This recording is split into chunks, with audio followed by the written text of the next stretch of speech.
नमस्कार दोस्तों, मैं हूं दिनेश की वोरा। आप सबका स्वागत है इस कार्यक्रम में। दोस्तों, पल पल बदलती राजनीति के अंदर क्या कहें और क्या ना कहें।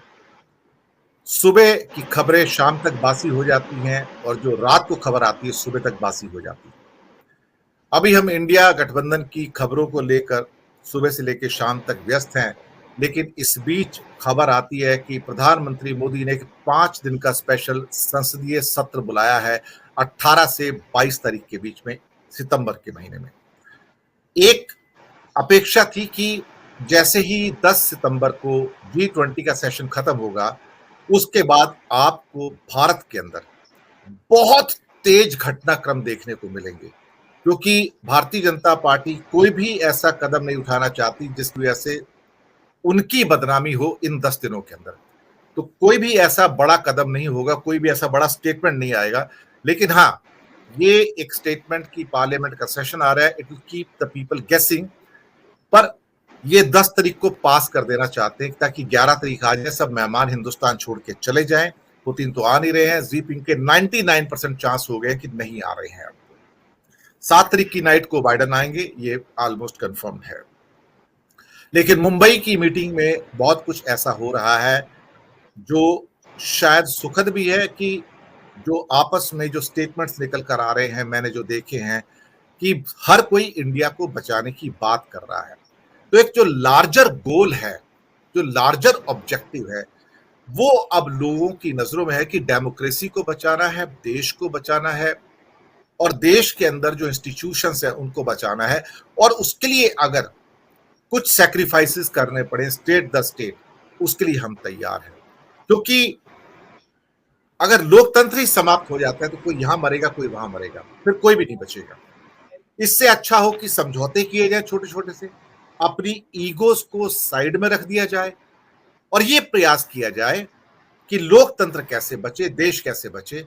तो शायद तब ये संभव हो जाएगा। वहां पर प्लस माइनस गेन लॉस की बात ना होके, ईगोस की बात ना होके, देश की बात होगी तो बात सफल हो जाएगी।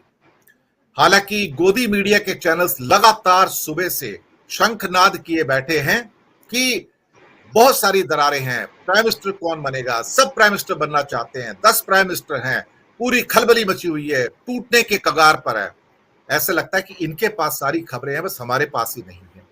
लेकिन हमारे पास जो भी खबरें हैं अंदर से निकल कर आ रही हैं, जो हमारे मित्र खास तौर से ग्रैंड हयात जो कि कुर्ला के अंदर है, कलीना के अंदर जो होटल है, वहां से हमारे मित्रों ने बताया है कि चीजें सब कुछ ठीक ठाक है और छोटी मोटी जो बिक्रिंग्स होंगी या छोटे मोटे जो इरिटेशंस होंगे, उनको बड़े बुजुर्ग बैठ के सॉल्व कर लेंगे और ईगोस बीच में नहीं आएंगी। ये अब तक की पिक्चर है। अब जब मेरा प्रोग्राम चल रहा है तो 5 बजे एक राहुल की प्रेस कॉन्फ्रेंस भी होने जा रही है, क्योंकि रात को ओसीसीआरपी की रिपोर्ट आई है, अडानी के ऊपर फिर बड़ा हमला है। दर्शक मित्रों, मेरी रिपोर्ट दोपहर को 12 बजे ये स्टार्ट किया था और 12:30 बजे वो आपके सामने पूर्ण हो गई थी। 30 मिनट की रिपोर्ट है। अडानी के ऊपर नया हमला, परत दर परत, paragraph by paragraph, line by line decode करके मैंने आपको बताया उसके अंदर कि गार्डियन के आर्टिकल्स में क्या लिखा है, जो बड़ा लंबा आर्टिकल है उसके ऊपर। और आप उसको जरूर देखिएगा। ऑलरेडी वो हमारा एपिसोड वायरल हो चुका है, आप भी उसे जरूर देखिएगा। लेकिन अभी इंडिया गठबंधन की बात और साथ में संसदीय सत्र चलाने की बात भी। आज सबसे पहले अनिल जी मैं आपको आमंत्रित करता हूं। चीजें बड़ी तेजी से घट रही हैं। मोदी को मिस्टीरियस रहने का बहुत शौक है, यानी कि चीजों को डार्क में रखने का शौक है।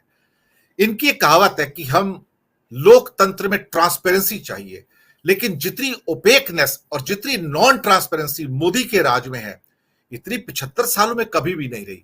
हर चीज अपारदर्शी है, हर चीज छुपी हुई है, हर चीज रहस्यमयी है। यहां पर हर चीज के अंदर कोई ना कोई दो मतलब निकाले जाते हैं।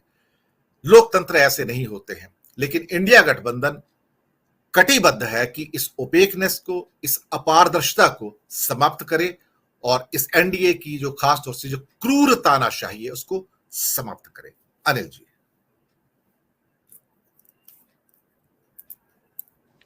हाँ, दिनेश जी, मोदी जी को सरप्राइज देने का बड़ा शौक रहता है।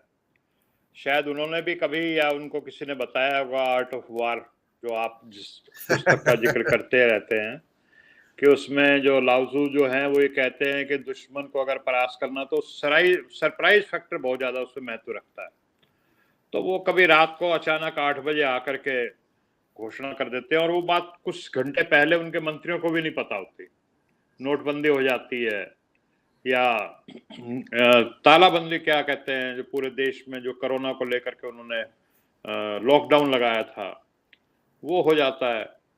तो अब भी उनके दिमाग में मुझे लगता है कि क्योंकि वो इस तरह की मानसिकता भी है उनकी, ये जो संसद सत्र जो उन्होंने प्लान किया है, अब इसमें कुछ औपचारिकताएं भी होती हैं कि राष्ट्रपति को बताना पड़ता है कि संसद सत्र बुलाया जा रहा है और ये 5 दिन का है। इससे पहले कभी कभार जब भी बुलाए गए हैं 1 या 2 दिन के संसद सत्र विशेष बुलाए गए हैं, 5 दिन का शायद कभी भी नहीं बुलाया गया। और या तो कोई ऐसी घटना हो जाए, कोई भी आपने जिसका जिक्र किया कि कोई दूसरे देश के साथ जंग छिड़ जाए या कोई इस तरह की विशेष घटना हो जाए, उसके लिए बुलाना पड़ता है। तो अभी जो कहा जा रहा है वो ये कहा जा रहा है कि 10 बिल हैं, उन 10 बिल को पास कराना है। तो उसमें ऐसी क्या इमरजेंसी? अभी 20 दिन भी नहीं हुए हैं, अभी संसद हमारे चल रही थी, तब करा लेते या विंटर सेशन में करा लेते। तो वो कौन से 10 बिल हैं? मुझे ये लगता है कि शायद जिसके कयास बार-बार लगाए जाते हैं कि शायद मोदी जी अब की बार चुनाव जल्दी कराना चाहते हैं, ये सरप्राइज़ देना चाहते हैं, नवंबर-दिसंबर में चुनाव करा करके और 10 बिल पास कराएँगे अपने पहले। उसमें हो सकता है एक बिल ऐसा हो जो जिसको यूनिफ़ॉर्म सिविल कोड, और फिर उसको चुनावी मुद्दा बना करके वो चुनाव में एकदम उतरना चाहते हैं कि अभी तो भाई इंडिया वालों की तो मीटिंग ही हो रही है और वो चुनाव में उतर गए। जैसे जगह-जगह से सुनने में भी आ रहा है कि नवंबर-दिसंबर के लिए तमाम जो हेलीकॉप्टर या छोटे जहाज हैं, वो उनकी भी बुकिंग करा दी गई है। तो अगर इन सब बातों को जोड़ के देखें तो इस तरह की बात एक निकलती है कि आप बाकी तो मोदी जी क्या करते हैं, तो वो कहते हैं ना दाहिने हाथ को क्या कर रहा है वो बाएं हाथ को भी नहीं पता होता, उनके मंत्रियों को भी नहीं पता होता कि क्या होने जा रहा है। मैं दावे के साथ कह सकता हूँ इस बात को कि उस पार्लियामेंट के सेशन में जो बातें होंगी, उनका जो उनके क्लोज जो कैबिनेट मंत्री हैं, उनको भी नहीं पता कि उसमें क्या घोषणाएँ होंगी और क्या अगली रणनीति है। जी, दिनेश जी। जी।